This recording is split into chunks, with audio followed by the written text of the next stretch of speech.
Nous sommes toujours sur le salon avec Hélène Kérilis. Bonjour Hélène. Bonjour. Alors toi, tu fais de la littérature jeunesse depuis longtemps.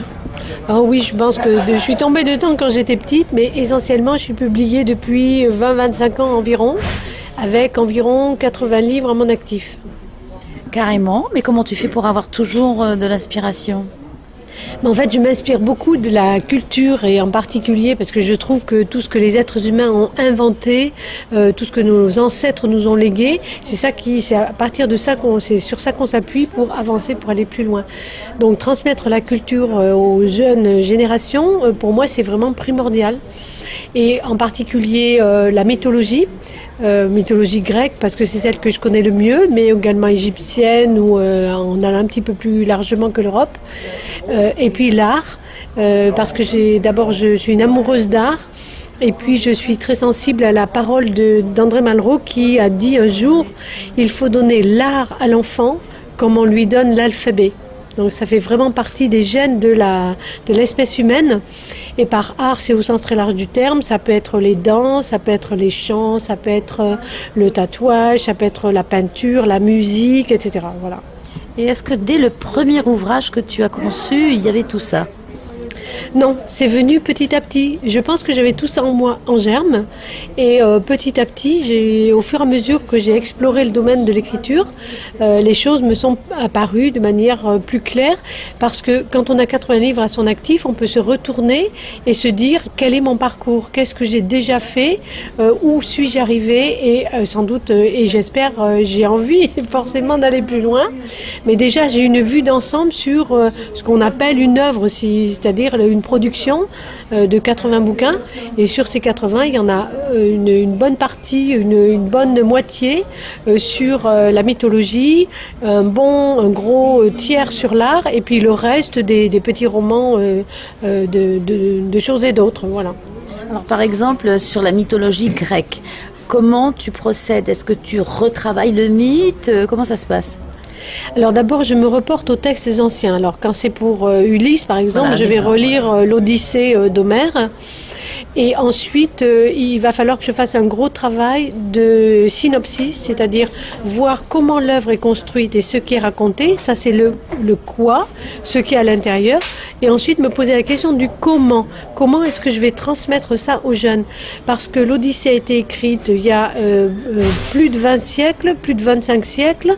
C'était fait pour être récité par des aèdes, des poètes. Comme les héros. Exactement. Et c'était fait pour des adultes. Et là, je dois le transmettre par l'écrit, sous forme romancée, à des enfants. Donc il y a une adaptation absolument indispensable à faire. Donc moi, je me reporte au texte d'origine, je travaille le comment, c'est-à-dire comment je vais rendre la chose aux enfants, et ensuite je me mets seulement à l'écriture. Alors, par exemple, pour l'Odyssée, c'est un pavé. Donc tu fais des petites choses et tu vas par séquence ? Alors, Attends, pardon, c'est pour des enfants de quel âge déjà ? Voilà, alors en fait, justement, dans l'Odyssée, j'ai travaillé pour 2 âges, 9-12 ans, dans lequel j'ai fait l'ensemble de l'Odyssée, mais en supprimant, par exemple, il y a énormément de métaphores, l'aurore aux doigts de rose, Ulysse aux 1000 ruses, etc. Bon, les enfants, si on leur met trop de descriptions, de généalogie qu'il y a dans les textes anciens, ils vont décrocher. Donc, il y a des choses dont je sais que, pour cet âge-là, c'est inutile, voilà. Et puis, j'ai une autre collection pour les 6-7 ans, donc vraiment pour les enfants qui commencent à lire. Et là, au lieu de raconter toute l'Odyssée, on raconte par petits épisodes. Par exemple, uniquement Ulysse et les sirènes.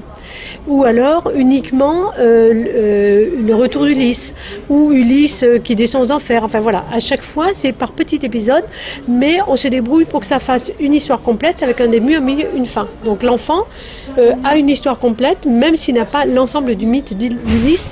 Et ça fait des livres beaucoup plus fins, beaucoup moins de textes et surtout beaucoup d'illustrations. Et donc pour les 6-7 ans, c'est parfait. Alors qui fait tes illustrations ? Alors, ça, cette série, ma première mythologie pour les petits, c'est une série que j'ai créée, que j'ai inventée, que j'ai proposée à Attier, qui a accepté, après hésitation, parce que, bon. Et en définitive, elle a eu un succès immédiat, et je pense que c'est entre autres grâce à l'illustrateur, qui s'appelle Grégoire Valencien. Il fait une illustration qui est à la fois contemporaine et respectueuse, par exemple, de l'architecture de l'époque. Donc, il a un côté c'est à la fois production à l'ordinateur, tout en gardant des exactitudes de l'époque. Et l'alliance de mon texte qui veut dépoussiérer la mythologie et de son illustration qui dépoussière aussi la manière de l'imager a produit un résultat extraordinaire. Et c'est une série, on était les seuls sur le marché à faire pour cet âge-là aussi illustré et par petits épisodes et avec des phrases faciles à comprendre pour les enfants, construites pour eux. Et du coup, on en est à 14 livres au bout de 4 ans et demi, 5 ans. Et les premiers publiés ont été publiés à 5000 exemplaires. Les 2 premiers, 3 semaines plus tard, c'était épuisé. Ils ont réimprimé dans le mois qui a suivi et encore 3 mois plus tard et ça n'a pas cessé de faire le boom. Voilà. Donc maintenant, c'est quasiment l'essentiel de mes droits d'auteur. Mais c'est pas pour ça que tu te reposes. Ah non, au contraire, parce que les commerciaux disent à l'éditeur qu'on en veut d'autres. Donc l'éditeur me dit, Hélène, c'est possible d'en faire 2 cette année, parce que je sais que tu as aussi ça et ça chez tel autre éditeur. Et puis on voudrait aussi créer une nouvelle série, alors pour les plus grands, cette fois ça va être le mythe d'Isis et d'Osiris. Tu pourras écrire tout ça? Ben voyons. Alors là, en ce moment, tu sors quoi comme actualité? Alors l'actualité brûlante pour le Salon du Livre de Papeete, c'est un petit livre qui s'appelle Vert, Green, que j'ai sorti vraiment en hommage et en remerciement à Lire en Polynésie, parce que j'avais depuis longtemps l'idée d'écrire une petite série dans la collection Mini Léon chez les éditions Léon Art and Stories, de faire une série sur la couleur. Mais on traitait aussi d'autres thèmes. Alors le principe de la série, c'est de choisir 13 œuvres d'art d'époques, de styles, de genres différents, et un petit personnage qui représente la maison d'édition, un petit caméléon, interagit avec ces œuvres de manière amusante, décalée, poétique, fantaisiste. Et on a traité des sujets, parce que je ne suis pas la seule auteure dans cette collection, on a traité des sujets comme le cirque, la neige, les étoiles, beaucoup de choses sur la nature, jardin, métier, en fait. Et j'avais dans l'idée de faire un jour une sous-série sur la couleur. Et quand Lire en Polynésie m'a contacté pour m'inviter et qui m'a dit le thème, je me suis dit mais c'est un signe du destin, c'est aujourd'hui qu'il faut la commencer cette série.